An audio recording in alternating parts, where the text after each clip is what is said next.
아버지 하나님, 명제를 주시고 우리 가족들과 화목한 가정을 이루게 하여 주셨사옴을 위하여 감사함을 드리옵나이다. 하나님께서 기뻐하시는 명제를 어떻게 우리가 마음속에 담아야 할 것인지, 성경적인 명제는 어떤 의미가 있는지 마음속에 새기게 하시고 우리의 명제를 하나님의 기쁨, 즐거움 되어지게 하여 주옵소서. 예수 그리스도의 이름으로 기도 올리옵나이다. 아멘. 우리 서로 인사했으면 좋겠습니다. 새해 복 많이 받으십시오. 부자 되십시오. 대박 터지십시오. 예. 감사합니다. 오늘 제목은 성경적인 명절입니다. 성도에게 명절은 어떤 의미가 있는가, 어떤 자세로 명절을 맞이해야지만이 이 명절이 하나님의 기쁨, 즐거움, 명절 자체가 우리 한민족에게 복이 되는가에 대해서 살펴보도록 하겠습니다. 먼저 9절 말씀해 보니까 설 명절을 우리가 어떤 성도에게 어떤 날인가. 설 명절은요, 신앙을 고백하는 날이에요. 중요한 의미죠. 명절은 신앙을 고백하는 날, 명절입니다. 9절 말씀 보니까 하나님께서 들어가게 하시는 가나안 땅에 이르면은 가나안 민족들이 있겠죠. 원주민들이 있겠죠. 가나안 가나안 이 민족들의 행위를 본받지 말라라고 했어요. 오랫동안 가난한 민족들, 원주민들이 살고 있는데 행하는 그런 이 풍습들이 있겠죠. 그 풍습들을 본받지 말라. 아들과 딸을 불 가운데로 지나가게 했어요. 인신제사를 드렸거든요. 인신제사를 드리는 것을 너희들이 똑같이 따라서 인신제사를 본받지를 말라. 또 점쟁이들을 본받지 말라. 기륭을 말하는 자들을 본받지 말라. 무당들을 본받지를 말라. 요술을 행하는 자들을 본받지 말라. 11절 말씀 보니까 지는 자들을 본받지 말라. 지는 자들은요, 주문을 이어서 요술을 부르는 자입니다. 저희 어렸을 때는 손오공이 아주 유행이었습니다. 손오공이 주문 아십니까? 나이 드신 분들은 좀 아실 건데, 우랑바리 바라람 뿌따라까뿌라야. 손오공이 부르는 요술을 주문입니다. 그러면은 손오공이 여러 손오공으로 만들어지고 주문을 위해서 요술을 부리곤 합니다. 불교의 나미아비 타불 관세음보살 주문이죠. 주문을 위해서 여러 가지 요술을 행하기도 합니다. 지는 자들을 본받지를 말라. 신접한 자들을 본받지 말라. 여러분들 무당이 신이 들면은, 신이 접하면은 짝두 위에서, 날카로운 짝두 위에서 신발도 신지 않은 채 춤을 추지 않습니까? 신접한 자를 본받지를 말라. 박수를 본받지를 말라. 박수는 남자 무당들을 가리키죠. 박수들을 본받지를 말라. 초혼자들을 본받지 말라. 초혼자들은요, 죽어있는 영혼을 끄집어 당겨서 예언을 하는 자. 사무엘이 죽었는데 신접한 여인이 사무엘의 영혼을 끌어들여서 앞날을 이렇게 예언을 들으려고 하지 않습니까? 이게 이제 비성경적이죠. 그래서 이 사무엘은 성경적이지 못하다. 그러한 영혼을 불러들인 것을 못하다라고 성경학자들은 그렇게 해석하곤 합니다. 이렇게 죽어있는 영혼을 불러들어서 앞일을 예언하는 자들을 본받지 말라라고 했습니다. 하나님께서는 이런 모든 행하는 자를 어떻게 여기신다? 가증하게 여기신다. 가증하게 여기심으로 하나님께서 그들을 용납하지 않고 반드시 진멸한다. 우리가 설 명절을 맞이했는데 한민족의 고유한 풍습이죠. 이 설 명절을 맞이했는데 설 명절 가운데 하나님께서 가증히 여기시는 풍습이 있어요. 하나님께서 굉장히 미워하시는 그런 가증한 일들이죠. 차례상을 풍성하게 펼쳐서 이 차례상을 신격화하는 것이죠. 산소, 또 명당을 신격화하는 겁니다. 죽은 선조, 조상을 신격화해서 신으로 섬기는 것, 하나님께서 이를 가증하게 여기셔요. 가증하게 여기심으로 하나님께서 가나안 땅을 용납하지 않는 것처럼 하나님께서 이런 가증한 일을 행한 자를 용납하지 않고 반드시 진멸하신다라고 했습니다. 그렇죠. 여러분들, 우리가 차례상 요즘 이제 물가가 많이 올라서 40만 원, 50만 원 평균 그러죠. 차례상을 풍성하게 펼쳐서 신격화하고 산소, 명당을 신격화하고 죽은 조상을 신격화하면은 어떤 복이 임한다고 믿습니까? 대부분의 나이 드신 어른들, 이제 조금 젊으신 분들은 이런 생각이 조금은 없는데 대부분의 나이 드신 어른들은 어때요? 이런 조상신을 아주 전심으로 받들어 섬기면은 재물의 복이 임한다. 그렇죠? 가문의 복이 임한다. 무병장수의 복이 임한다. 그렇게 믿고 있죠. 역시 마찬가지입니다. 가나안 땅에 가증한 일을 행하는 자들을 하나님께서 용납하지 아니하시며 하나님께서 진멸하신 것처럼 한민족의 이 명절 가운데서 하나님께서 이러한 일들을 행하는 자, 가증하게 여기는 그런 자들을 하나님께서 역시 똑같이 용납하지 아니하시고 하나님께서 진멸하십니다. 대부분 설 명절이 되면은 새해 복 많이 받으십시오. 우리가 서로 인사를 주고받지 않습니까? 우리 한민족은 5,000년 역사 가운데서 이 복에 대해서 굶주린 민족입니다. 한 번도 보릿고개를 그냥 넘어보지 못한 그런 민족입니다. 그렇기 때문에 복에 굶주려 있어요. 대문에도 큰 복자가 그려져 있고, 집안에 들어가면은 이불에도 복이 들어 있고, 베개에도 복이 써 있고, 수저, 이 젓가락에도 복이 써 있고, 그러죠? 복에 굶주려 있고 귀화장에도 복이, 그만큼 복을 받아 누리지 못하기 때문에 복에 굶주려 있어요. 그래서 새해 복 많이 받으십시오 하면은 이런 모든 복, 재물의 복을 얻으십시오, 가문의 복을 얻으십시오, 무병장수의 그런 복을 얻으십시오 하는 그런 의미이죠. 새해 가장 많이 그렇게 덕담을 나누는 그런 대표적인 덕담의 구절이죠.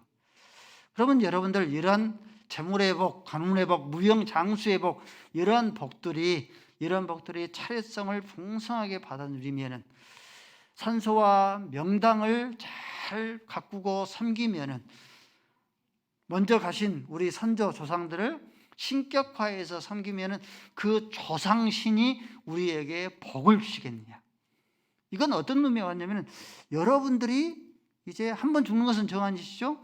세상을 떠나면 갑자기 조상 신이 되어서 이런 신적인 능력이 있어가지고 여러분들의 후손들에게 이런 복을 물려줄 수 있겠냐고 하는 겁니다.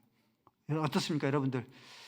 70년, 80년, 80년 이렇게 살다가 여러분들 세상을 떠나면 여러분들이 갑자기 신이 되어서 후손들에게 끊임없이 차례상을 풍성하게, 산소와 명당을 아주 자리하게 갖고 와서 섬기면 여러분들이 조상 신이 되어서 여러분들의 후손들에게 복을 줄 수 있겠습니까? 그렇죠? 그 의미가 똑같은 거예요. 여기에 대해서 하나님께서는 뭐라고 말씀하시는가? 이사야서, 예레미야서가 3장 38절 말씀에 하나님께서는 복과 화를, 지존자의 복과 화가 지존자의 입에서 말미암지 않는가. 복을 주신 것도 누구예요? 화를 주신 분도 하나님이시다. 지존자의 입에서 말미암는다. 이사야서 47장 7절 말씀에도 이렇게 말씀합니다. 하나님께서는 빛도 창조하시고 어둠도 창조하셨다. 환난도 창조하시고 평안도 창조하셨다. 환난을 주신 분도 누구시다? 하나님이시고, 평안을 주신 분도, 창조하신 분도 하나님이시다. 빛을 창조하신 분도 하나님이시고 어두움도 창조하신 분이 하나님이시다. 조상신이 아니에요. 하나님께서 빛과 어두운 평안과 환난을 하나님께서 창조하셨고 화와 복을 주시는 분도 지존자의 하나님으로 말미암는다. 그러므로 신명기 30장 19절 말씀에 생명과 사망이 너희 앞에 있다. 화와 복이 너희 앞에 펼쳐져 있다. 너희가 둘 중에 하나를 택하라. 근데 살기 위해서 무엇을 택하라? 살기 위해서 생명을 택하고 생명과 사망 가운데서 생명을 택하고 복과 저주 가운데서 살기 위해서 너희들이 복을 택해야 되지 않겠느냐. 그러므로 한민족의 고유한 그런 민족의 풍습인 설을 우리가 맞이해서 차례상을 풍성하게 펼치고 산소와 이 명당자리를 화려하게 꾸미고 조상을 신으로 섬기면은 생명과 화 가운데서 무엇이 어떤 걸 택한 거야 되는 거예요? 화를 택한 거야 되고 생명과 사망 가운데서 사망을 택하는 거야 된 거예요. 그러므로 설 명절은 우리에게 대단히 중요합니다. 사망을 우리가 택할 것인가, 생명을 택할 것인가, 이 한민족의 고유한 풍습인 이 명절 가운데에서 아주 중요한 의미가 있는 거예요. 생명을 택할 것인가, 화를 택할 것인가, 화와 저주 가운데서 저주를 택할 것인가, 생명을 택할 것인가, 아주 중요한 그런 의미가 저와 여러분들에게 있는 것이죠. 그러나 저와 여러분이 하나님을 택하면은 신명기 30장 20절 말씀 읽습니다. 시작.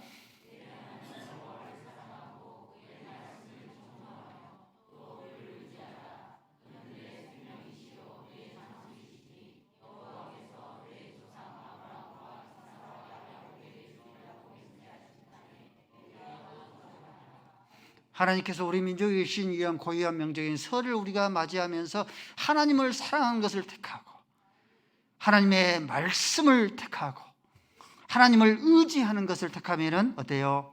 너희에게 너희 민족 가운데 당대와 후대가 가게 흐르는 그런 축복 찾아 손손 너희 가운데서 이 축복이 가게 흐르는 그런 가문이 될 것이다.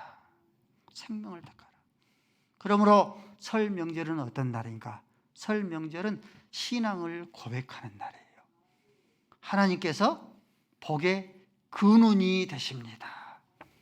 입술로 고백할 뿐만 아니라 우리의 문화의 그런 풍습을 통하여서 저와 여러분들이 하나님 사랑합니다, 하나님의 말씀을 우리가 지킵니다, 여호와를 의지합니다라고 우리가 조상신을 예언으로 말미암아 복이 임하지 않고 하나님으로 말미암아 복이 임했습니다 하고 하나님 앞에 예배를 드리면서 하나님 사랑합니다, 하나님의 말씀을 지킵니다, 하나님을 의지합니다라고 신앙을 고백하면서 하나님을 맞이하는 것, 이것이 설 명절인 것이죠.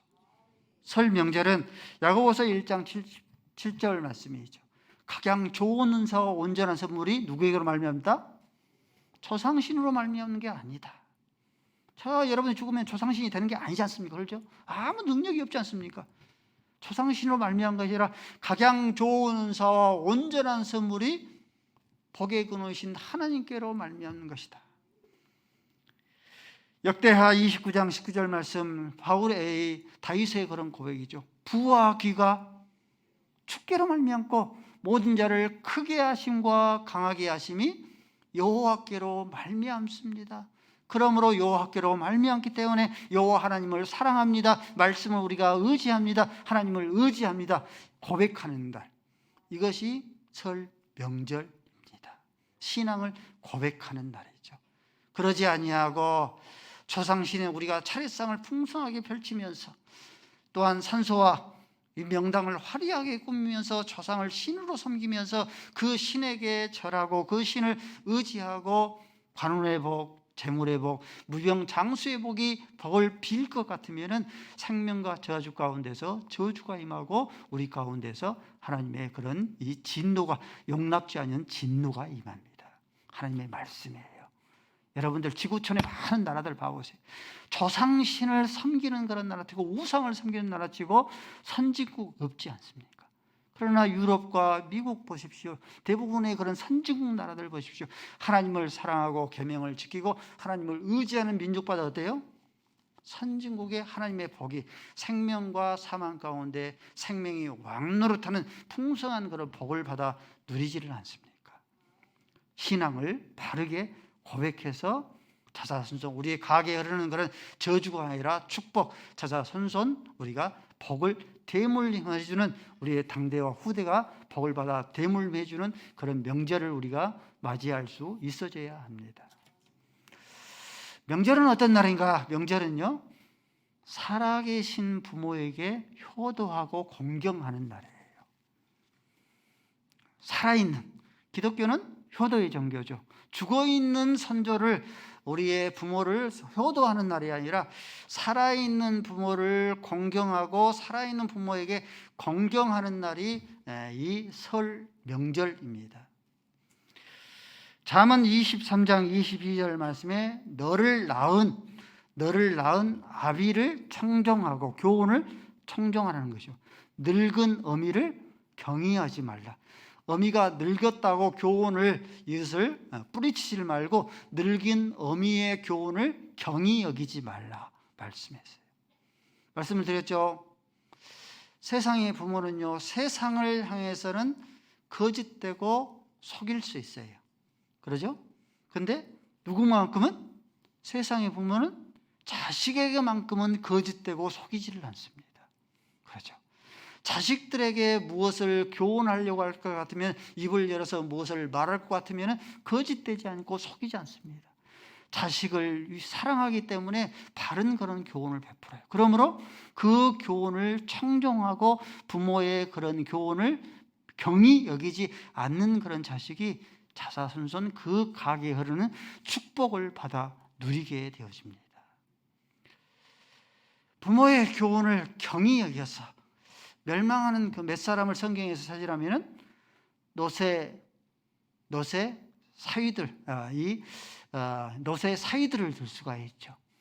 롯이 자기 사위들이니까 이제 임박한 심판을 경고를 했는데, 이 자기의 사위 아버지의 그런 장인 어른의 교훈을 경히 여기지 않았습니까? 그러므로 장인의 어른의 교훈을 경히 여김으로 말미암아서 불과 유황불에 타오르는 불못에 다 죽임을 당해버리지 않습니까? 엘리 제사장의 두 아들들, 자기 아버지의 교훈을 경히 여겨버리지 않습니까? 사람에게 죄를 범하면 하나님 앞에 용서함을 받을 수 있지만은 하나님께 죄를 범하면 너희가 어떻게 용서함을 받을 수 있겠느냐?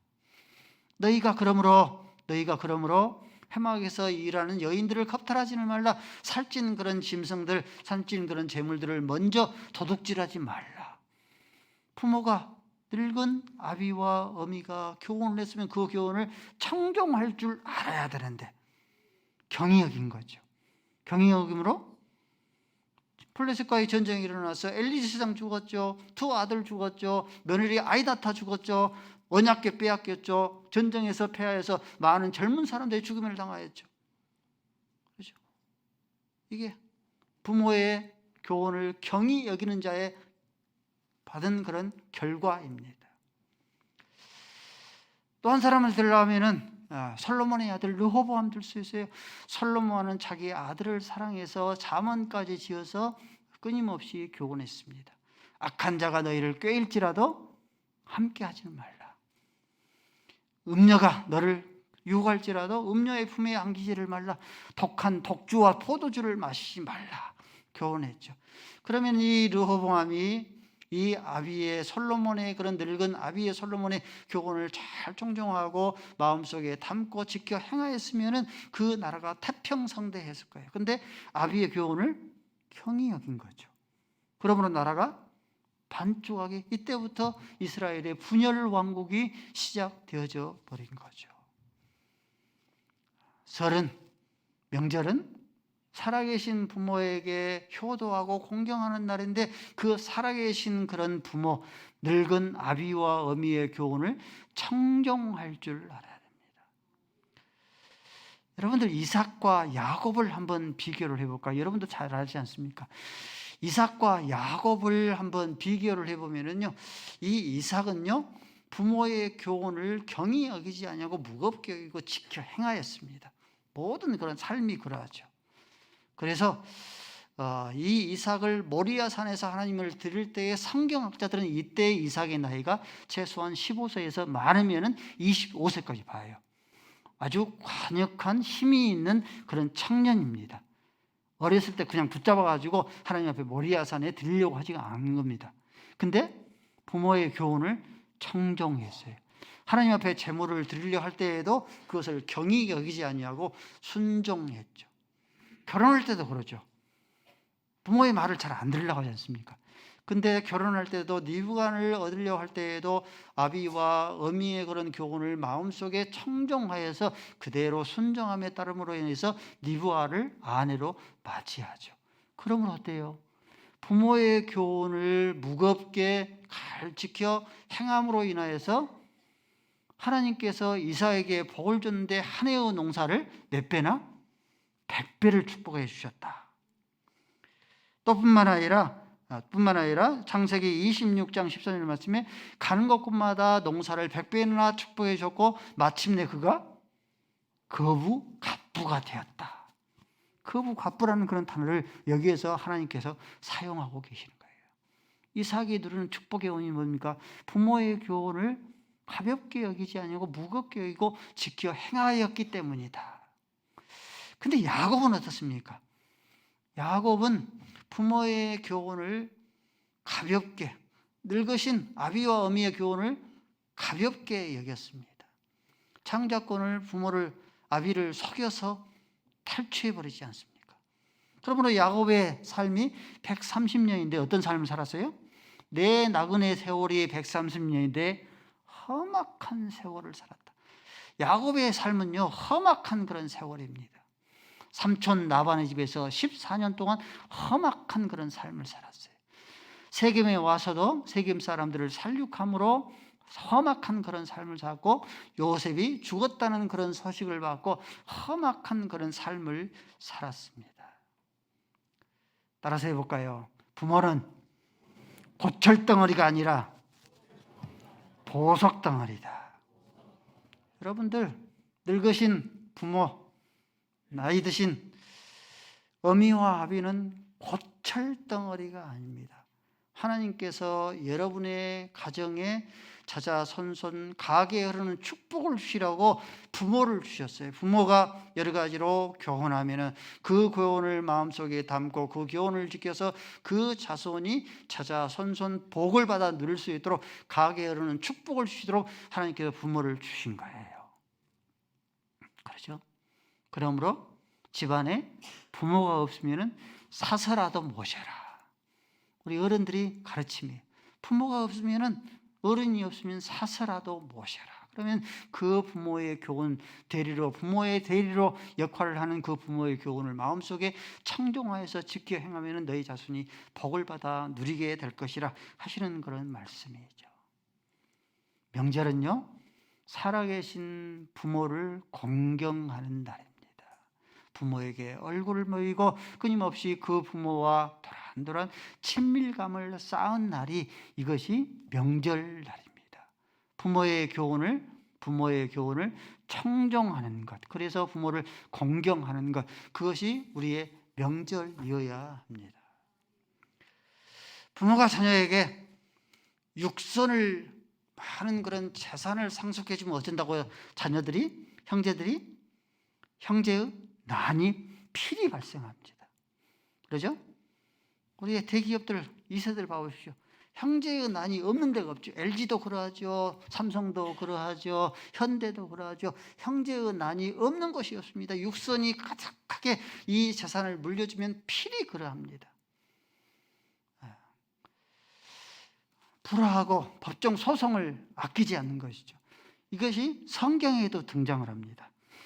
누가복음 12장 13절 말씀 보니까 예수님께서 선생님이여 내 형에게 명하여 재산을 나누어 가지라 명하소서. 부모가 이제 돌아가셨죠. 그러면은 이 부모가 돌아가시면서 떡 한 조각만 남겨두고 돌아가셨으면 형제들이 화목했을 거예요. 근데 육선이 가득한 재산을 자녀에게 물려주고 대책 없이 먼저 세상을 떠나버리니까 형제들이 불화하지 않습니까? 형제의 난이 예수님께 찾아와서 불화하고 법정 싸움을 불사하지 않습니까? 그렇죠? 최근 한국 사회 가운데서 이혼 소송보다 더 많은 것이 뭔지 아십니까? 재산 상속 소송이랍니다. 무려 83%가 1억 이하의 감정 싸움이래요. 돈도 돈인데 그 상속의 그런 액수도 액수인데 감정, 형제들 간의 그런 감정, 1억 이하의 그런 감정 소송으로 인해서 83%가 법정 소송의 그런 싸움을 싸운다고 합니다. 웰빙이 유행한 적이 있었죠. 아주 행복하게 사는 비결. 웰빙도 좋은데 웰빙보다 더 좋은 것이 웰다잉이죠. 웰다잉 운동본부의 보고에 따르면은 미국 사람들은 무려 56%가 유언장을 작성을 한답니다. 저도 아직 이제 유언장을 작성하지는 못해 봤는데 해년마다 바뀌면은 유언장을 이렇게 계속해서 나름대로 이제 바꿔야 될 것들은 그렇게 유언장을 작성을 한대. 근데 한국은 1%만 유언장을 작성한답니다. 여러분들, 우리가 웰빙도 좋은데 웰다잉은 더 소중한 거죠. 그렇죠? 우리가 죽고 나서 자녀들에게 화목하게 가정을 만들어내는 것, 이것이 부모의 책임이기도 하죠. 그러므로 유언장을 구체적으로 상세하게 유언장을 작성하는 것이 좋다라고 그렇게 말씀합니다. 연명을 할 것인가 말 것인가, 자녀들에게 맡기지 아니하고 상세하게 다 맡기는 거죠.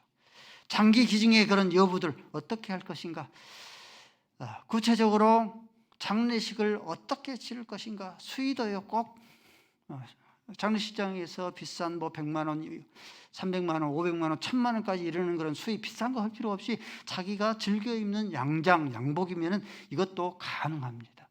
남기는 거죠. 유언장에 남기는 거죠. 장례식도 어떻게 치를 것인가, 화장으로 할 것인가, 그렇지 않으면 식목장으로 할 것인가, 평토장으로 할 것인가, 유골함도 토기로 할 것인가, 유기함으로 할 것인가, 구체적으로 남기고 재산이 얼마가 있든지 자녀들에게 화목할 수 있도록 구체적으로 유언장에다 기록해 놓은 거예요. 장롱에 있는 시계는 반지는 누구 것, 구체적으로 남겨놔야지만이 자녀들이 떠난 후에도, 부모가 떠난 후에도 자녀들이 불화하지 아니하고 아주 화목한 그런 자녀가 되기 때문에 부모의 그런 의무이기도 합니다. 이를 잘 남겨야 돼요. 그러므로 명절은 어떤 날인가? 명절은 살아계신 부모를 공경하는 날이에요. 부모의 허물을 덮고 부모에게 찾아와서 부모의 얼굴을 보여드리면서 친밀감을 차곡차곡 쌓는 것, 부모의 이것이 기쁨이죠. 그러죠? 그리고 명절은 늙은 아비와 어미의 교훈을 청종하는 날, 그 청종하는 날이 이 명절로 저와 여러분이 맞이할 수 있어져야 합니다. 또 한 가지, 명절은 어떤 날인가? 형제가 화목하는 날입니다. 시편 133편 1절 말씀 읽습니다. 시작.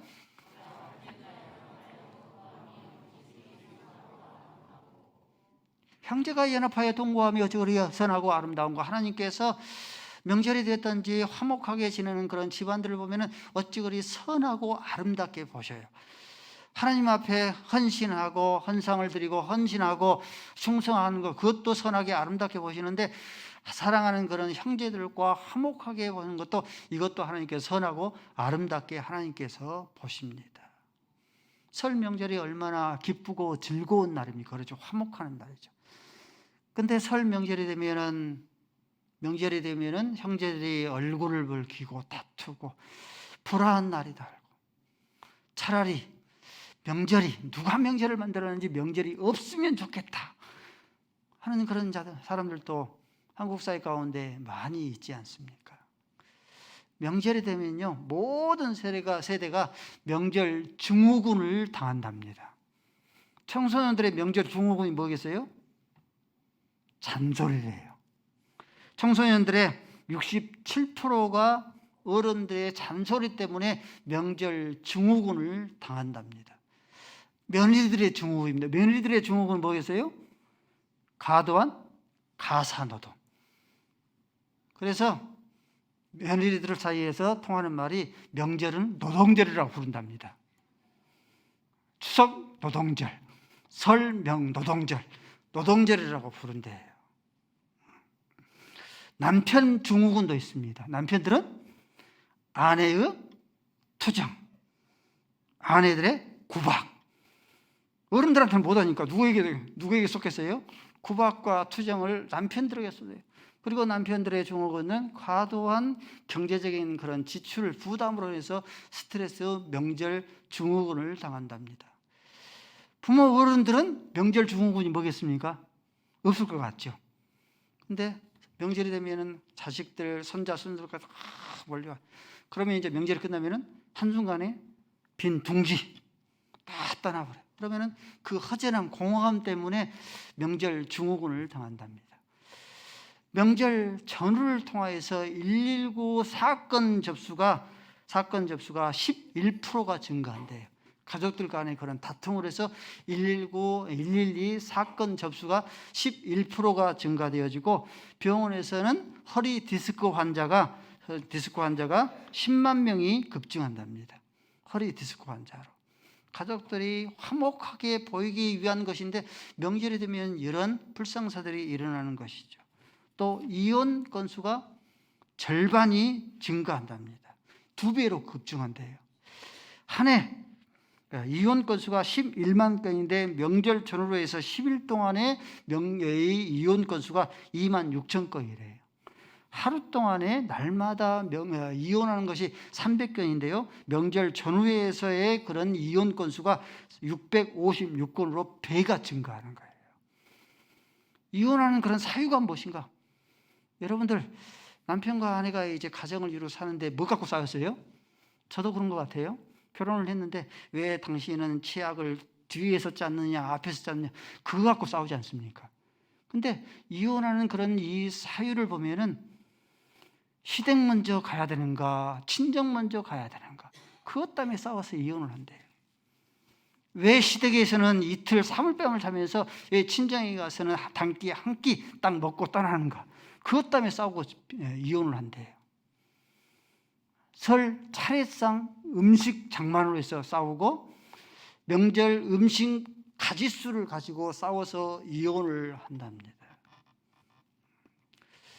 명절이 화목하고 화평한 그런 명절이 되었는데 불화하고 다툰 그런 소송과 이혼을 불사하는 그런 이 명절을 우리가 맞이하는데 몇 가지 그런 대안을 우리가 찾아보면은요, 몇 가지 대안은요, 음식 가짓수를 줄이는 그런 운동을 해 나가야 할 것 같아요. 지금은 너무 잘 먹어서 이렇게 많은 병이 나지 않습니까? 저희 집도 명절이 되면은 송편하지 않고 떡하지 않아요.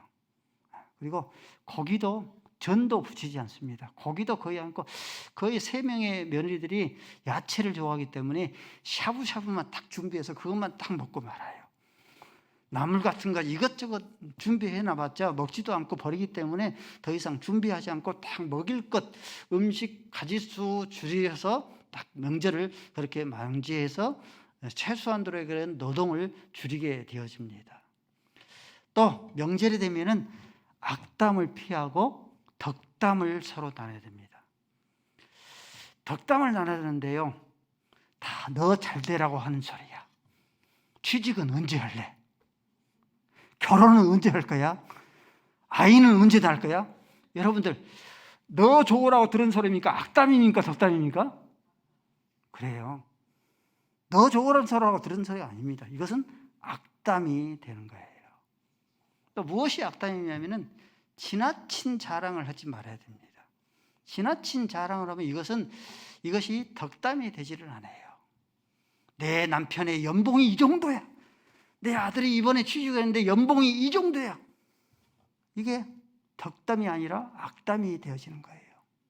보석 자랑, 다이아 자랑, 이거 아파트 평수 자랑. 내 이번에 이사 갔는데 이 정도의 평수로 이사 갔어. 통장 잔고 자랑. 이거 지나친 자랑을 하게 되어지면 악담이 되어지는 것이죠. 비교하지 않아야 됩니다. 비교하면 이것이 덕담이 되지 않고 악담이 되어집니다. 네 집 부모는 이번에 아파트를 장만을 하는데 얼마를 대줬다네. 비교하고 네 집 자식은 크루즈 여행 보내준단다. 샤넬 가방 선물해 줬단다. 이게 이제 이렇게 되어지면은 이게 이제 악담이 되어져서 평지방산의 명절을 보내게 되는 것이죠. 명절이 누구인가는 노동절이 되지 않도록 해야 됩니다. 노동절이 되지 않게 하려면 거들어주기 그런 운동을 끊임없이 캠페인을 펼쳐야 됩니다. 그러죠? 며느리뿐만 아니라 딸뿐만 아니라 아내뿐만 아니라 모든 사람이 함께 거들어주는 그런 운동을 펼쳐야 돼요. 청소 거들어주기, 설거지 거들어주기. 저도 명절이 되면은 설거지 거들어주기에 적극 동참합니다. 잔심부름 거들어주기. 명절은요, 예수 믿는 성도에게 명절은 최소한도로 예수님을 믿지 아니하는 그런 이 가족들을 구원할 수 있는 절호의 기회입니다. 그러므로 믿지 아니하는 그런 가족들을, 영혼들을 구원하려면 절호의 기회를 삼으려고 하면은 설선수범하는 그런 명절을 우리가 함께 맞이해야 합니다. 설선수범해야 돼요. 1시간 먼저 도착하고. 왜? 무엇 때문에? 안 믿는 가족들의 설선수범해서 저들의 영혼들을 구원해, 악취가 아니라 향기를 할 수 있도록 1시간 나중에 출발하고, 그렇죠? 그런 일들을 앞장서야 돼요. 안 믿는 그런 이 가족들의 대부분의 생각들이 어때요? 예수 믿는 것들은 입만 살아있어 말쟁이야 하는 그런 이 낙인이 찍히지 않도록 해요. 낙인이 찍히면요, 아무리 좋은 그런 예수의 복음을 전할지라도 그 마음의 문이 굳게 닫혀서 복음이 그들의 영 가운데 심겨 들어가지 않습니다. 예수님 보십시오. 예수님 이 땅에 오셔서 자기의 육신의 형제 야고보서의 저자 야고보, 유다서의 저자 유다, 형제 4명 있었거든요. 다 구원합니다. 그렇죠? 예수님으로 말미암아 다 구원해요. 고넬료 보십시오. 이방인의 백부장, 중대장 정도 되어졌는데 그 고넬료가 자기뿐만 아니라 자기의 가족들, 친척들, 친구들까지 다 구원합니다. 빌보 간수 보십시오. 혼자만 세례받는 게 아니라 가족들을 다 모아서 세례를 받게 해서 구원해요.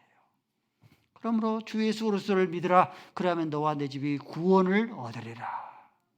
나로 말미암아서 믿지 아니하는 그런 우리의 가족들의 영혼들을 구원해 내야 됩니다. 그렇게 하려면은 설선수범해야 됩니다. 명절을 맞이할 것 같으면은 집에서 출발하기 전에 거울 보면서 썰톤을 장정을 해야 돼요. 썰톤을. 마음에 안 들어도 얼마나 좋겠어요? 시댁에 가는데 얼마나 좋겠어요? 썰톤을 준비하고 입은 굳게 닫고 내가 지갑은 활짝 열리라. 무엇 때문에? 한 영혼의 생명을 구원하기 위해서 우리 지갑을 열어서 그들에게 베풀어서 그 영혼을 구원해낼 수가 있다고 하면 이보다 더 좋은 것이 어디가 있겠습니까?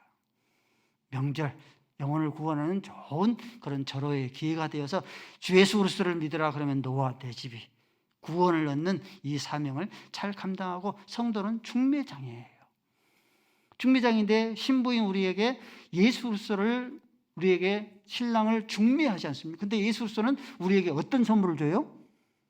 어마어마한 선물, 영생의 선물, 설 선물 가운데 이보다 더 좋은 선물이 어디 있겠습니까? 그렇죠? 그렇죠? 영생을 선물로 주기 때문에 중매장의 그런 사명을 지니고 있기 때문에 저와 여러분이 이 사명을 잘 감당할 수 있도록 절호의 기회를 삼아서 설선수범하는 명절을 맞이할 수 있기를 바랍니다. 아버지 하나님, 한민족을 주께서 축복하시어서 풍성한 명절을 맞이하게 하여 주셨사오니 감사합니다. 명절을 맞이하여서 복의 근원이 하나님이 되십니다. 아버지여, 고백하게 하시고 우리의 살아계신 부모를 공경하는 명절을 맞이하게 하시고 늙은 아비와 어미의 훈계를 경히 여기지 아니하고 중히 여길 줄 알게 하시고 형제가 연합하여 동거함이 어찌 그리 선하고 아름다운고 화목하고 화평한 명절을 맞이하게 하여 주옵소서. 예수 그리스도의 이름으로 기도 올리옵나이다. 아멘.